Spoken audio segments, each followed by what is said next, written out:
의회 관련 경비의 총 환대액을 산정할 때 적용되는 운영 공동 경비의 평균액 또한 이전보다 대폭 인상됐습니다. 최근 3년간 당초 예산액의 평균보다 29.7%를 증액해서 총액으로 편성할 수 있게 된 것입니다. 그리고 의회에 비해 의회 역량 개발비 예산 과목이 신설됐습니다. 이전에는 의원들이 국회의정연수원, 지방자치인재개발원 등의 전문 연수기관에 위탁 교육을 갈 때는 의정 운영 공동 경비를 지출해 왔습니다. 이제는 의회 역량 개발비 예산으로 집행하게 됐습니다. 지방의회 입장에서 보면 2018년 예산 편성 기준 변경으로 의정 운영 공동 경비의 편성액이 늘어나고 그 운용 폭도 자유로워지는 여러 반사 이익을 얻었습니다. 그 결과 17개 시도의회의 경우 2017년 56억 원 조금 넘던 의정 운영 공동 경비가 2018년에는 70억 원에 달하는 규모로 증가했습니다. 울산, 강원, 광주는 2017년보다 30% 이상 증가 추이를 보였습니다. 현재는 지방의회 관련 경비의 총액 한도 범위에 포함되는 예산 과목에 의원 역량 개발비 포함되면서 4개로 운영하고 있습니다. 사용 용도의 지방자치법 개정에 따라 법정 단체로 위상이 격산된 교섭단체의 지원을 위해 전년도 의정 운영 공동경비 총액의 최대 10%를 추가 편성할 수 있게 됐습니다. 그런데 교섭단체 예산시설 편성 목적으로 의정 운영 공동경비를 증액하려면 반드시 조례의 교섭단체 지원 근거를 직접 명시해야만 가능합니다. 의정 운영 공동경비 맘대로 사용해도 되나요? 의원 선수가 제법 되는 광역 의원들이 가끔 후배 의원들에게 이런 말을 나누는 이야기를 들은 적이 있을 겁니다. 물론 종전에 의원 1인당 편성 기준액이 있었을 때입니다. 우리 몫으로 매년 610만 원, 기초는 480만 원이 편성되어 있으니 알아서들 잘 챙겨. 이 말을 전해들은 후배 의원은 의회 사무처 담당자에게 바로 전화를 걸어 왜 이 돈을 입금하지 않냐고 따지는 해프닝이 일어나기도 합니다. 어떤 의원은 일부는 공동 경비로 쓰고 나머지는 의원들에게 매월 지급해달라는 친절과 배려를 베풀기도 합니다. 이 모든 일들을 의정 운영 공동 경비가 어떻게 사용되는지를 몰라서 일어나는 일들입니다. 지방자치단체 예산 편성 기준에는 의정 운영 공통 경비의 성격을 지방의회 또는 의원의 명의의 공적인 의정 활동을 수행하는 데 필요한 공통적인 경비로 규정하고 있습니다. 이 기준을 그대로 적용하면 의정운영 공통경비는 공적인 목적과 공통경비일 경우에만 집행할 수 있습니다.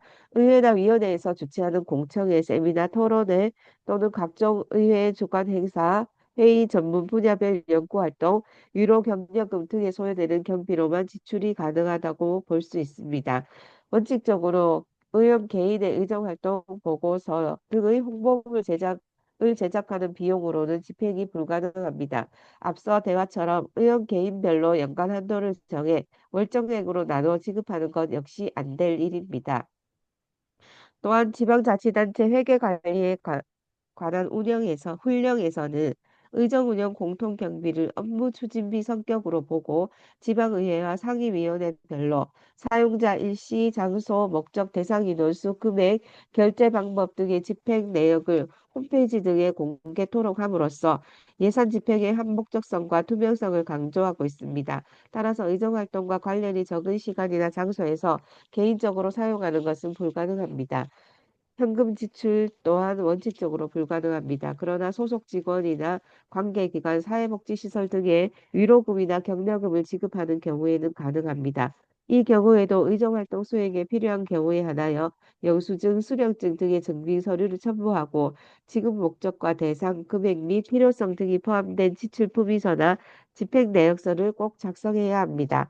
의회 예산 집행의 투명성을 높인다는 점에서도 필요하지만 사후 내 외부 감사에 대비하는 측면도 있습니다.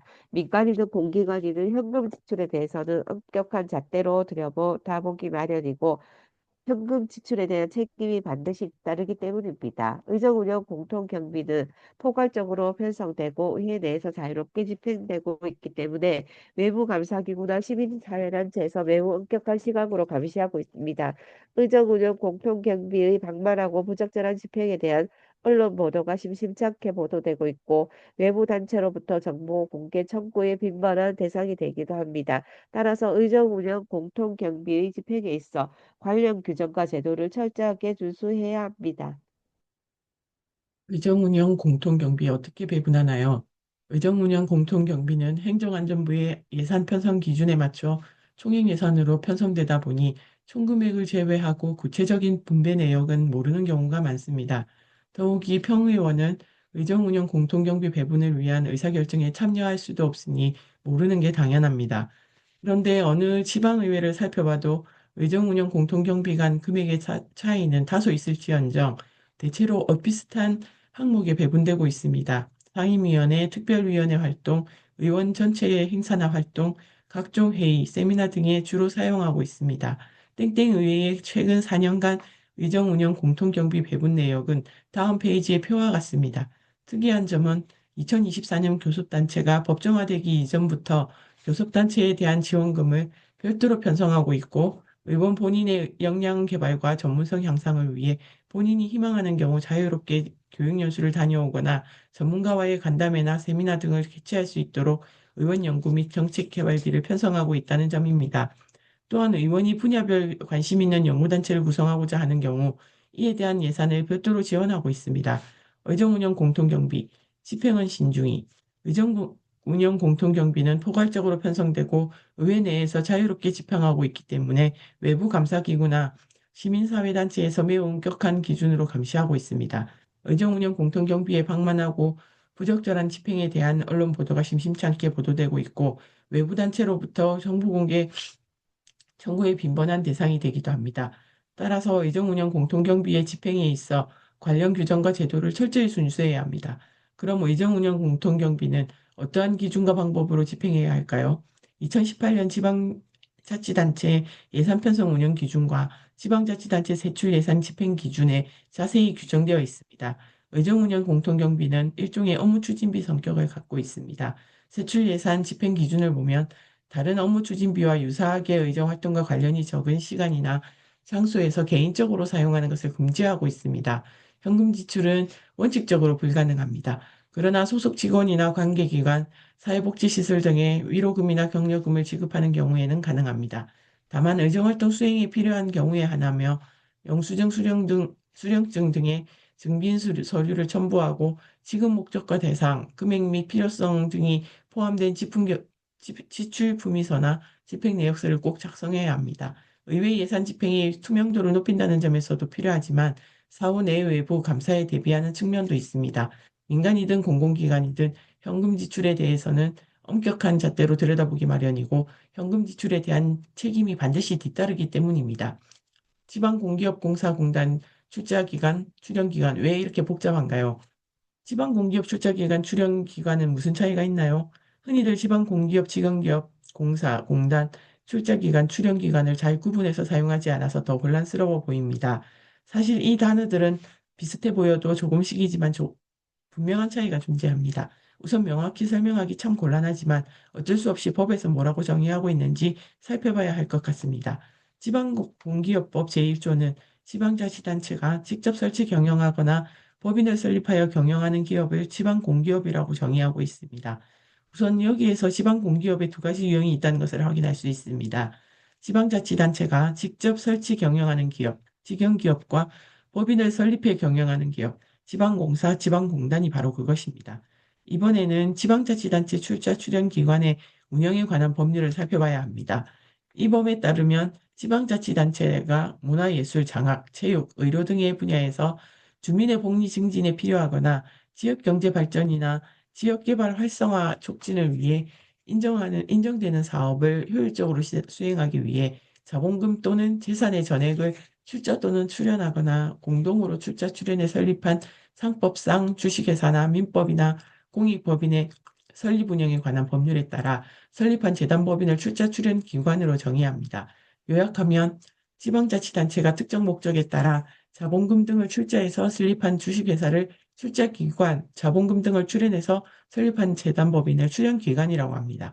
과거에는 출자 출연기관도 모두 지방공기업의 범주에 포함시켰었는데 2014년 지방자치단체 출자 출연기관의 운영에 관한 법률을 별도로 제정한 이후에는 지방공기업과 출자 출연기관을 분명하게 구분하고 있습니다.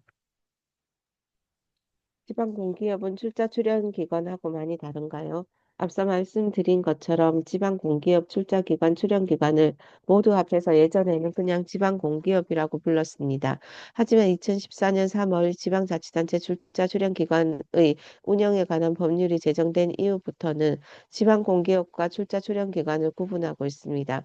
결국 2014년 3월 이전에는 지방 공기업법이 에 함께 규정되어 있어서 그냥 지방 공기업이라고 통칭해서 불리던 것이 관련법 제정 이후에 완전히 구분된 상태이기 때문에 현재는 일반적으로 직영기업과 공사공단을 의미하는 지방 공기업과 출자 출연 기관은 완전히 다른 의미로 쓰이고 있다는 것을 먼저 알아야 합니다. 결국 지방 공기업과 출자 출연 기관은 근거 법령부터 기업의 성격과 자본 조달 방식까지 같은 점이 하나도 없습니다. 우선 지방 공기업은 수행하는 사무가 주민의 복리 증진을 위한 공익사업이라는 측면에서 공공성을 갖고 있지만 사업 수행 과정에서 수익이 발생하기 때문에 일반적인 사기업과 같은 기업성도 동시에 갖고 있습니다. 상하수도 지하철 주택사업 등 사업의 속성은 공공성이 강하지만 사업 과정에서 이용자로부터 일정한 비용을 받아 수익을 창출하는 기업이 지방 공기업이라고 봐도 무방할 것 같습니다. 이런 지방 공기업은 크게 직영기업과 공사공단으로 구분됩니다. 법은 지방자치단체가 직접 사업 수행을 위해 공기업 특별회계를 설치해 일반 회계와 구분해서 운영하는 기업을 직영기업이라고 정의하고 있습니다. 일반적으로 상하수도나 공영개발 사업을 담당하는 경우가 여기에 해당됩니다. 반면에 공사공단 직원은 공단은 지방자치단체가 50% 이상을 출자한 별도의 독립법인이라는 점에서 직영기업과 완전히 구분됩니다. 간단히 직영기업 소속 직원은 공무원인 반면에 공사공단 직원은 민간인 신분이라고 보면 구분이 가능합니다. 그럼 공사와 공단은 어떻게 다를까요? 지방공사는 우리가 흔히 보는 일반 회사와 거의 유사하다고 보아도 무방합니다. 지방자치단체 단독으로 혹은 민간과 의 합작을 통해 설립하지만 업무의 추진에 있어서 상당한 독립성과 융통성을 발휘할 수 있습니다. 또한 각종 서비스를 제공하고 받은 판매 수입이 공사의 주요 수입원이 됩니다. 일반 회사처럼 사채를 발행하는 것도 가능하고 경영을 잘못하는 경우 적자가 발생해 외부 차입을 하기도 합니다. 현재 우리나라 각 지방자치단체가 설립해 운영하고 있는 지하철공사, 도시개발공사 등이 여기에 해당됩니다.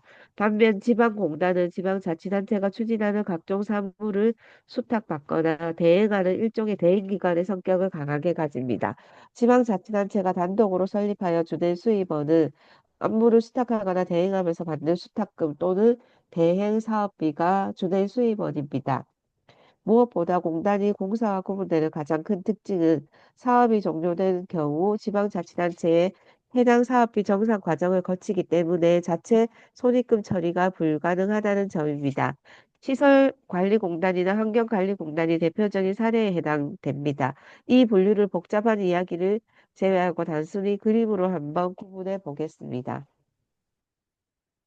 물론 출자 지분이나 근거 법령, 수행하는 사무의 종류에 따라 복잡한 설명이 가능하지만 실무적으로 보자면 지방공기업을 직영기업과 공사공단으로 구분하는 것은 실제 운영하는 주체의 신분이 공무원인지 아니면 공사공단의 직원인지로 판단할 수 있고 공사와 공단은 주로 수행하는 업무와 수익 구조의 특성상 수익분과 손실금의 자체 처리가 가능한지를 기준으로 구분할 수 있습니다.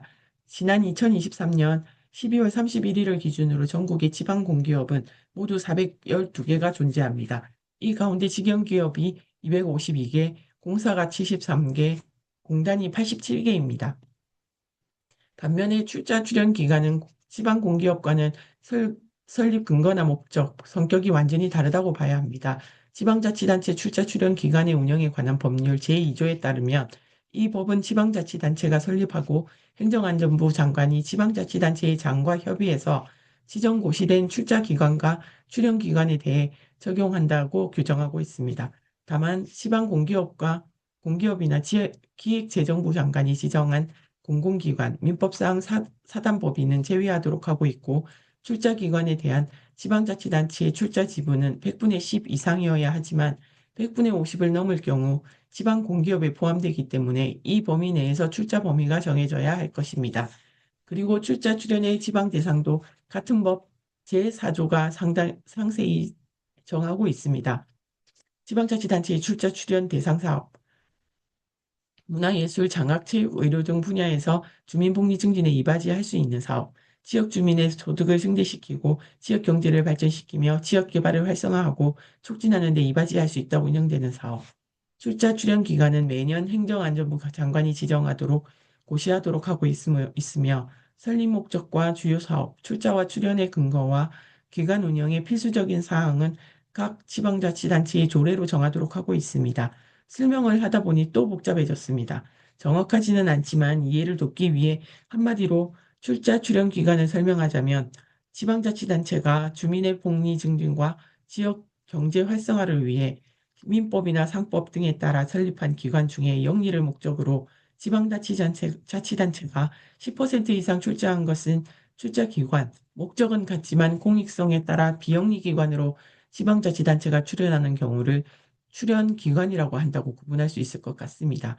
행정안전부 자료에 의하면 2023년 12월 31일을 기준으로 전국적으로 설립되어 운영 중인 출자 출연기관의 수는 모두 837개입니다. 이 가운데 출자 기간은 94개, 출연 기간은 743개입니다. 지방공사공단 출자 출연 기간은 누가 어떻게 설립하나요? 결론부터 말씀드리면 지방공사와 공단 출자 출연 기간은 지방자치단체가 자율적으로 설립할 수 있습니다. 다만 그 설립 과정 곳곳에 행정안전부의 통제 과정이 숨어 있습니다. 먼저 지방공사와 공단의 설립은 원칙적으로 지방자치단체가 자율적으로 결정할 수 있고 그 설립의 근거도 조례로 정하면 그만입니다. 하지만 여기에 반드시 필요한 절차가 있습니다. 우선 광역자치단체의 경우는 행정안전부 장관과 기초자치단체의 경우는 광역자치단체의 장과 협의해야 한다는 규정이 있습니다. 그리고 관련 법령에 따라 행정안전부가 시정하는 전문기관이 설립을 위한 타당성 검토를 실시하도록 하고 있습니다. 출자 출연 기관의 설립 절차도 비슷합니다. 마찬가지로 타당성을 사전에 검토해야 되고 행정안전부 혹은 광역지방자치단체와의 협의도 의무적으로 실시해야 합니다. 다만 출자 출연 기관의 설립은 공사, 공단보다는 약간 통제가 덜하다고 볼 수 있으며 타당성 검토 기관의 선정을 지방자치단체의 자율에 따라 시행할 수 있습니다. 대신에 출자 출연 기관의 경우 심의위원회의 심의 의결과 설립 타당성 검토 결과에 대한 공개를 통해 시민에 의한 통제를 더욱 강화하고 있다고 보아야 할 것입니다. 이와 같게도 출자 출연 기관의 경우 전년도보다 자본금을 5% 이상 추가 출자하거나 출연금을 10% 이상 추가적으로 출연하는 경우에도 설립과 같은 심의와 공개의 의무를 부여하고 있습니다. 이 밖에도 지방공사와 공단, 출자 출연 기관의 설립 과정에는 지방의회와 주민에 대한 여론 수렴 과정과 조례 제정 이후 임원 공모와 임명, 설립 등 설립 등기 등의 절차가 시간 순서에 따라서 진행되어야 완결됩니다. 여전히 아쉬운 것은 지방공사와 공단, 출자 출연 기관의 설립 과정에 대한 행정안전부의 지나친 개입입니다. 표면적으로 행정안전부와의 협의 과정을 제외하고는 지방자치단체의 설립과 관련한 자율권이 충분히 부여되어 있다고 보여지지만 실제로는 그렇지 못합니다. 행정안전부와의 협의 외에도 현재 법령은 행정안전부와 타당성 검토 기관을 지정하도록 하고 있으며 지방 공기업 설립의 세부 절차와 검토 기준, 출자 출연 기관의 세부적인 검토 기준도 지방 행정안전부 장관이 정하도록 하고 있습니다. 지방 공기업과 출자 출연 기관 남설 우려와 지방 공기업 등의 부실에 따른 시민 부담 가중에 대한 행정안전부의 염려를 고려하더라도 다소 지나친 간섭이라고 평가할 수 있는 부분이라고 여겨집니다. 지방 공기업이나 출자 출연 기관에 대해서는 의회가 어떻게 통제할 수 있습니까?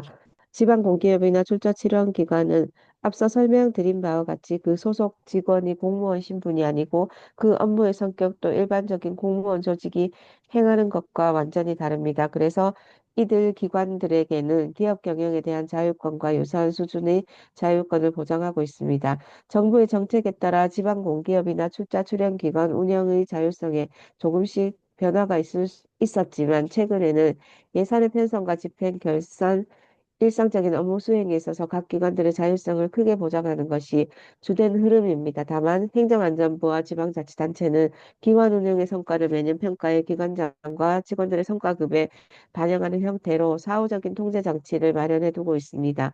그렇다고 이들 기관이 지방의회의 일상적인 통제 범위에서 벗어나 있는 것은 아닙니다. 지방의회는 원칙적으로 지방자치단체가 행하는 모든 사무에 대한 통제권을 행사할 수 있습니다. 예산심의 의결권, 행정사무조사 감사권, 결산 승인권, 자료 요구권 등을 포함해 지방의회가 집행부를 통제하는 대부분의 권한을 통해 지방공기업과 출자 출연 기관을 동일하게 통제하고 감시할 수 있습니다. 관련 법령에 따라 임원 추천위원회 구성에도 지방의회 추천권이 보장되고 있습니다. 또한 아직 법적인 근거가 없는 상황이지만 서울시를 비롯한 일부 지방자치단체가 지방공사와 공단 사장에 대한 인사검증, 인사청문회 절차를 지방자치단체와 합의에 따라 실시하는 경우도 있습니다. 다만 예산과 결산 과정에 대한 지방의회 통작권에는 지방자치단체와 조금 차이가 있습니다. 매년 지방자치단체가 의회에 제출하는 예산안과 결산 승인안에는 지방공사와 공단 출자 출연기관의 예산서와 결산서가 포함되어 있지 않습니다. 이유는 간단합니다. 이들 각 기관은 형식상 결산서가 형식상 주식회사 혹은 재단법인 등의 형태를 갖고 있기 때문에 예산안을 의결하고 결산안을 승인하는 최종 주체가 지방의회가 아닌 각 기관의 이사회이기 때문입니다. 또한 실무적으로는 각 지방자치단체의 예산이 지방의회에서 의결된 이후에야 각 기관에 대한 보조금이나 출자금, 출연금의 규모가 확정되기 때문에 사전에 지방의회의 예산 심의를 받을 수 없습니다. 그래도 지방자치단체가 편성한 각 공사나 공단 출자 출연기관에 대한 보조금 규모나 출자 출연금의 적정성을 판단하기 위해서는 이들 기관의 예산안을 확인하지 않을 수 없습니다. 대부분의 공사공단과 출자 출연기관은 지방의회 예산 확정 이전에 다음 연도 예산을 대략적으로 편성해 두고 있습니다. 예산 심사 과정에 이들 기관의 대략적인 다음 연도 예산안을 제출하도록 요청하면 지방자치단체 예산 심사는 물론이고 각 기관에 대한 예산 편성의 적정성을 판단할 수 있습니다. 결산 승인 문제도 거의 같습니다. 공사와 공단 출자 출연 기관의 결산 승인 주체는 앞서 말씀드린 바와 같이 각 기관의 이사회입니다. 지방 공기업은 공사와 공단이 결산을 완료한 후 결산서를 공인회계사의 회계감사 보고서와 함께 지방자치단체장에게 보고하여 승인을 받아야 한다고 규정하고 있고 지방자치단체 출자 출연기관의 운영에 관한 법률에 따라 출자 출연기관의 경우 매 회계연도 종료 3개월 이내 지방자치단체장에게 결산서를 제출하도록 규정하고 있습니다. 두 경우 모두 지방의회에 대한 결산서 보고나 제출 의무를 부여하고 있지 않아서 현재 법령에 따라서 이를 강제하는 것은 곤란할 것으로 보입니다. 현행법상 공사나 공단 출자기관과 출연기관에 대한 지방의회의 예산심사권이나 결산승인권이 규정되지 않은 상태라 이를 강제할 수 없습니다. 다만 이런 현실적인 상황에서도 일부 지방의회의 경우 지방자치단체와 협의를 통해서 조례 규정으로 예산서 및 결산서를 지방의회에 제출하도록 하는 경우가 있습니다. 다른 지방자치단체에서도 이와 같은 사례를 활용해 지방 공기업과 출자 출연 기관에 대한 예산과 결산에 대한 의회의 통제권을 강화하는 조치가 필요합니다.